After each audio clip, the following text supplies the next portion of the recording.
Good evening and welcome to our COVID-19 update, a special edition on Channels Television on the coronavirus pandemic in Nigeria and across the world. I'm Millicent Walker. Here are some of the highlights this hour.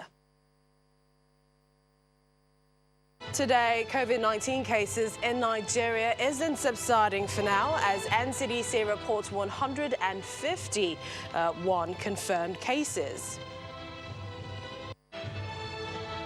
Federal government on its toes gives daily information to Nigerians and updates on COVID-19 pandemic.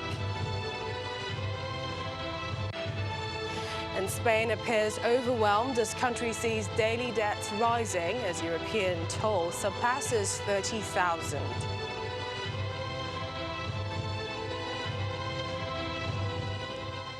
Begin with the Nigeria Center for Disease Control, NCDC, announcing 12 new cases of the coronavirus disease in Nigeria. Of the confirmed cases, 9 are in Osun State, 2 in Edo, 1 in Ekiti State, bringing the total number of recorded cases in the country to 151. Here's a state-by-state breakdown of the cases, showing that Lagos now has 82 cases, FCT Abuja 28, Osun 14, Oyo has 8 cases. We have 4 in Edo, Ogun 3, Kaduna as well, while Ekiti, Enugu, Bauchi have 2 cases each, with Rivers, Benue states recording 1 case each. The NCDC also says it has discharged 9 COVID-19 patients, recording 2 deaths.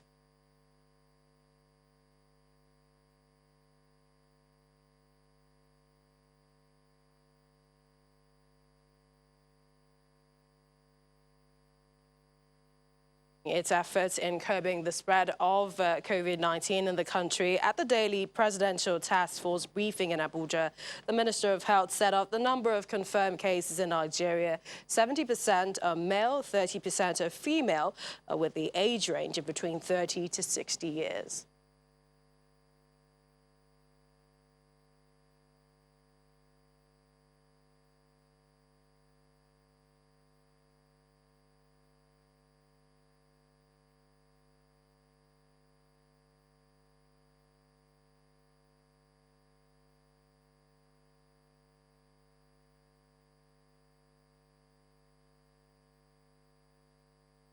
There is no need for travel. You are safe where you are. And by doing this, you would have contributed a lot to the efforts of government to quickly put coronavirus under control and return to our routine activities. As part of preparedness in the Abuja metropolis, we have over 1,000 bed spaces are ready for isolation and treatment of mild to moderate cases, which we can expand if need arises. We have ICU units ready in Gwagwalada and National Hospital for those who may have complications, especially those with the underlying illnesses like tuberculosis, HIV, cancer, and also the elderly. We again urge families to protect their elderly and vulnerable people by not exposing them to unnecessary social hazards. I held a teleconference earlier today with state commissioners of health, during which many issues were covered to have a better alignment between the federal and state structures. I urge them all to identify and establish isolation centers for treatment of mild and moderate cases, as well as ICU units. Lagos State has expanded its isolation wards to surge capacity, and Ogun State Governor yesterday commissioned over 200 bed capacity isolation centers. All facilities, including private facilities where isolation and treatment of coronavirus infected persons are to be conducted, will be visited for accreditation by a team comprising experts from NCDC, Federal Teaching Hospital, Irwa, and headed by the Honorable Commissioner of Health of Lagos State.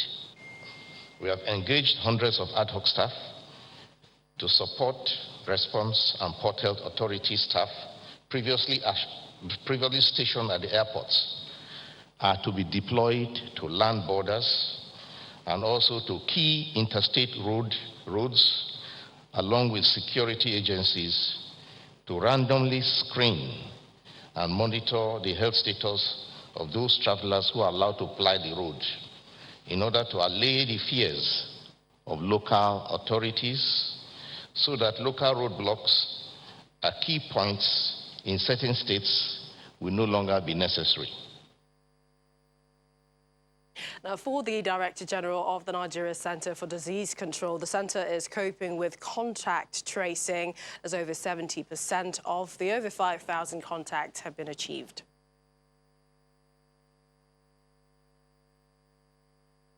Following up on 70% of the over 5,000 contacts that we have identified.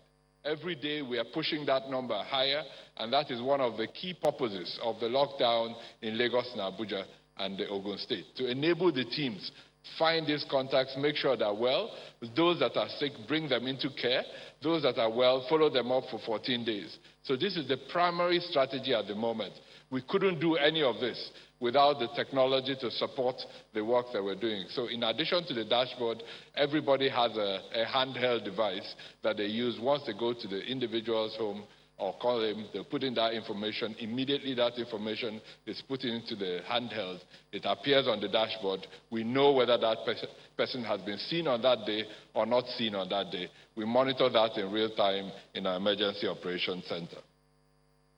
The other bit I'd like to share with you, and I hope you visit because we've spent a lot of effort making this as user-friendly as possible, is the website www.covid19.ncdc.gov.ng. We know there were some problems about a week ago. This was just because of the traffic to the site. Working with some of our partners, we have now enhanced the accessibility and user-friendliness of this site, both for the computer version and for the phone version. On that site, you will find all the information you need.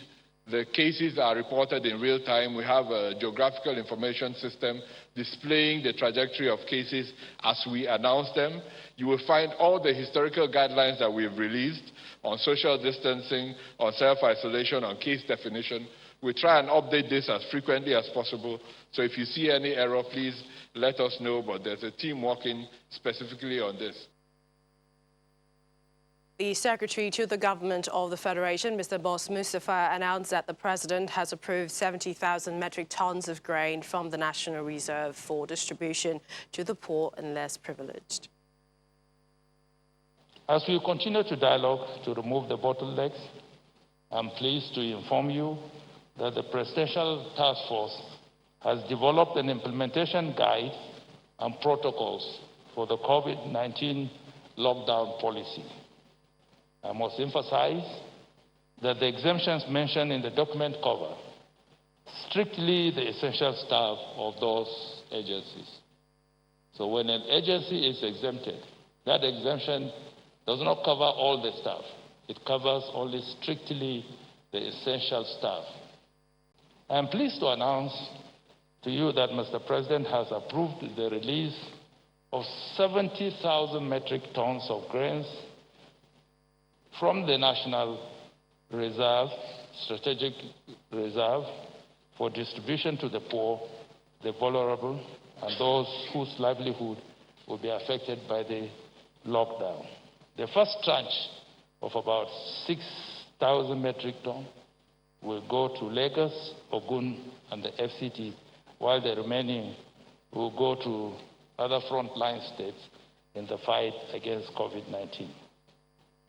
In the continuing effort to ensure very minimal disruption of upstream oil and gas exploration and operations in Nigeria, Mr. President has approved limited operations exemption for operating companies, services, and logistic companies in the Nigeria upstream sector. They will ensure regular gas supplies to fire turbines that supply domestic electricity. He has similarly authorized the exemption of essential staff of the seaports and all other activities in the seaports of Port Harcourt and by extension, the One terminals in Port Harcourt. Now, still on the presidential task force, the Minister of Information and Culture, Mr. Lai Mohammed, has been explaining what the ministry is doing in coordinating information on the COVID-19 pandemic. According to him, his ministry is ensuring that contradictory messages do not go out. He expressed dismay over the alleged entry of some Americans into the country without necessary screening. We're also tracking and refuting fake news and misinformation. Examples include the fake news that the federal government would pay $30,000 to all Nigerians with verified BVN, as well as the report on some false remedies and cures. We have also debunked a newspaper report that some 26 Americans who flew into Nigeria recently were not screened before being allowed in. Also, when a mob burned down a police station in Kusada local government area in Katsina State because the police prevented the people from congregating for the Friday prayers, as well as the massive demonstration by an Islamic group in Jos due to the ban on large gathering.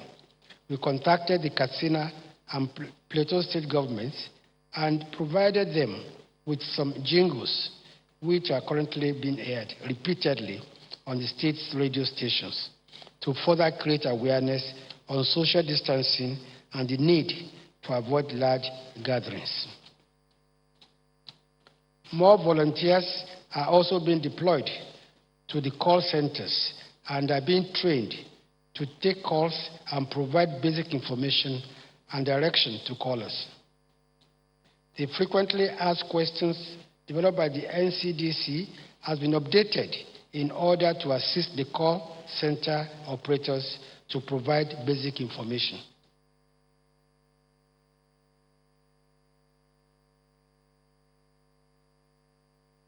Well, during the question and answer session during that brief, the Minister of Health, Dr. Osagie Ehanire, in response to one of the questions, gave details on how some persons were intercepted in a truck, foreign number, after their blood samples were taken. They tested positive for COVID-19.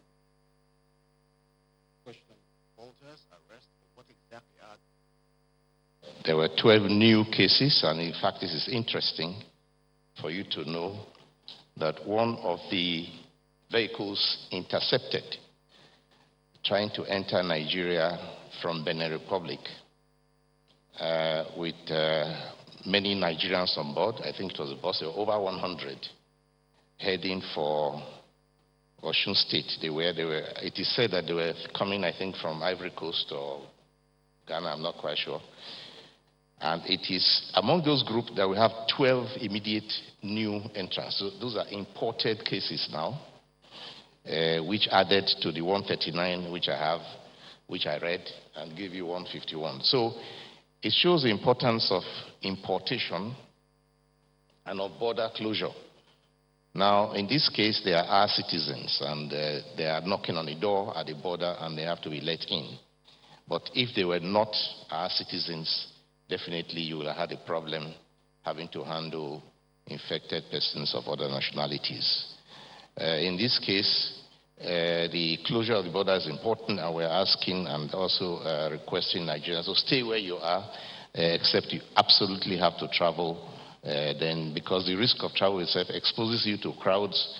You're in a taxi or in a bus that's loaded with people. There is no distancing involved, and if you are going to travel several hours in a bus or transport medium that has so many people packed together, then you are at risk. So these people obviously the travelers put themselves at risk. Still to come on our COVID-19 updates, we have the Director General of the Nigeria Medical, that's the Institute of Medical Research here in Lagos, and also we'll show you actually a video. The Bauchi State Governor, he shared that while in self-isolation. Join us again. And And we take you to Edo State, where the government is providing 100 testing units across the state, including 6,000 health workers, to run the facilities, which will complement 6 designated isolation centres to contain the spread. The state government has also assured residents that a stimulus package will be in place to help mitigate the impact of the restrictions in place to deal with COVID-19. And the governor of Bauchi State appears to be doing well by a video shared on social media. The governor has been on self-isolation after testing positive to COVID-19. He expressed his gratitude to the people of the state and Nigerians who have been praying for him. My dear people of Bauchi and Nigeria, I'm coming on to thank you, and most importantly to thank Allah subhanahu wa ta'ala, and to thank our people, especially our leaders, our ulamas, our supporters, and multitude of Nigerians who have shown sympathy to me by virtue of this isolation which I proved positive to coronavirus. By the grace of Allah, up to this moment I don't have any symptom of the virus. That is either coughing or sneezing or having any fever. I have remained very, very stable, and at the moment I think I'm very well. But I will continue to be in isolation so that I will comply with regulations. I must thank our team outside under the distinguished Senator Babatella that have set up a committee. They are doing everything to make sure Bauchi is secured and protected. So far, so good. And we are discussing with our colleagues. We just had a teleconference with all the governors of Nigeria, and I must thank the president that a lot of palliation is coming from everywhere, and we too are getting ready to make sure we give some support and solace to our people. Under this situation, I am still leading very well, and I want to appreciate all your prayers, your support. I have never known that I have so much support from my people. This isolation has put in some burden on me of responsibility, of leadership, that by the grace of God, by the time I come, I have been able to reflect, reminisce, and come up with so many solutions in this isolation that will make me dispense leadership with so much tact and so much wisdom. I thank you most sincerely. May Allah continue to bless the people of Bauchi and Nigeria. May Allah get us out of this calamity. Thank you very much. A lot of optimism there from the governor. Well, joining us to dissect the coronavirus pandemic in Nigeria is a Professor Babatunde Salako. He's the Director General, Nigeria Institute of Medical Research in Lagos. Thank you for joining us on the program. Thank you for having me. First, we'd like to know, so far, what we know about the virus COVID-19, about what type we have in Nigeria, because the U.S. seemed to have reported a different type of COVID-19. First of all, the virus mutates very slowly. So you don't have many strains. Perhaps we have not more than 8 to 10 now. The one that we have in Nigeria, we've been able to sequence the index case. And when we compare that with the first case in Wuhan, it was 99.7%. Compared to it. So that's a close match. Very, very close match. So it's virtually the same virus that we have. But now that we've been having quite a number of other cases, we haven't sequenced all of them. So we don't know yet whether we have significant mutations in the virus. Tell us, on this pandemic, is there a battle between science and perhaps conspiracy theories on the pandemic, or is it more a case of misinformation? I will think that it's more of misinformation because people think that the virus must have been a laboratory designed, whereas the story over the years is that coronaviruses have been associated with bats, with sometimes cow, even in Nigeria that has been found, and camel. So it's not that coronavirus infection is new. It's just that this is a new one, different from the other ones that we know. So really, I don't think that there's anything extraordinary. Now, The Prince of Wales, Prince Charles, he was in self-isolation. He's come out of that for 7 days. And we also have cases of people self-isolating for 14 days. Why the difference? Well, the incubation period for the virus is between 2 to 14 days, usually 2 days before, soon after the infection, and then it climaxes at about 5 to 6 days. At that point, the body's immunity is already fighting the virus. So it depends on how very good your immunity is. If it's very good, it can fight the virus within 7 to 14 days, and it can still clear. So there are people who are symptomless. It is because they have good immunity that is fighting the virus, and eventually will clear the virus between the 7 and the 14 days. Finally, tell us what the Institute of Medical Research is doing about getting a vaccine. Well, that is a tall order for us. Even in the developed world, vaccines they are trying to see if we can develop vaccine. But what we know is that not in the next few months. It's unlikely. So we are more interested in looking at the strains. We sequenced the first. We're the first to sequence that index case. And we have continued to look at that. We are looking at kits because case detection is very important to control. So we're currently looking at some kits that have been brought, and we are comparing that with the WHO and NCDC kit. Because if we don't do that, the NCDC is unlikely to approve them for use. So that's part of the clinical trial of those devices that we're doing. And we're also planning to see if we could do some community testing to see how well people have developed immunity against this virus. Because once they've come in contact with it, it is expected that they will develop immunity against it. So these are the things that are in the pipeline for us. All right, we appreciate your time, Professor Babatunde Salako, Director General, Nigeria Institute of Medical Research, Lagos. Thank you for coming on the program. Thank you very much for inviting me. Well, with regard to what's happening around the world, Britain's Prince Charles, he has recovered after testing positive for COVID-19. He is praising the selfless devotion of healthcare workers, saying that it was a strange and distressing time for the nation. The 71-year-old heir to the throne came out of self-isolation on Monday. Having recently gone through the process of contracting this coronavirus, luckily with relatively mild symptoms. And I find myself on the other side of the illness, but still in no less a state of social distance and general isolation.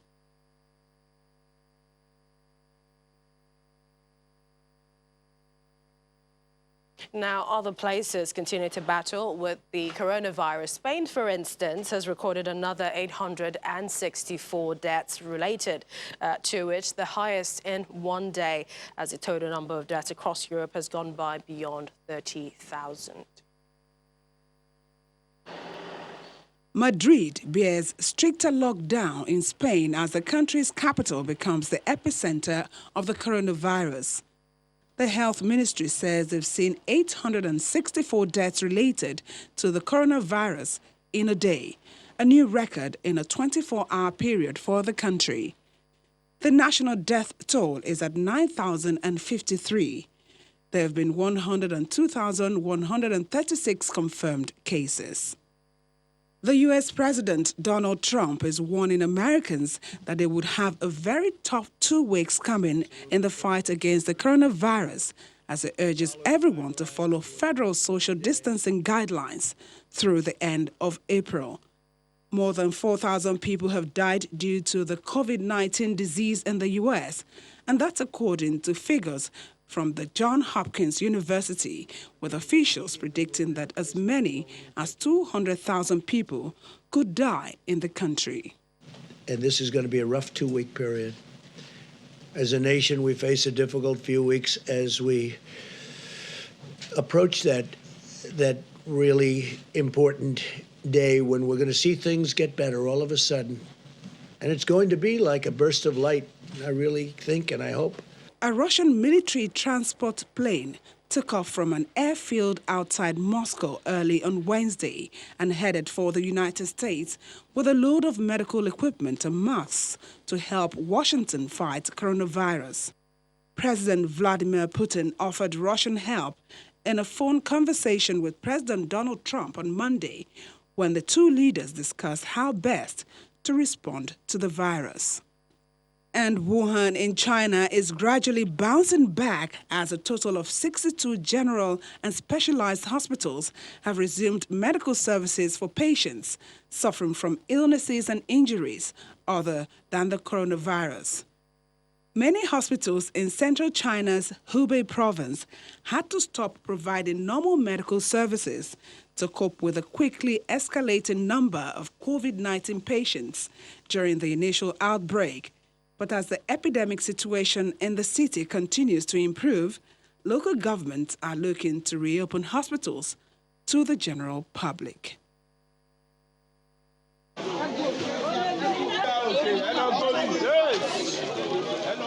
What you see there, the promise of the Lagos State Governor that some food distribution centres will be established across 20 local government areas and 77 local council development areas across the state. Our correspondent went round some of the distribution centres supervised by the Lagos State Commissioner, and it appeared that those who came for the package rather than queue became rowdy. So things really, it was a rush for the stimulus packages.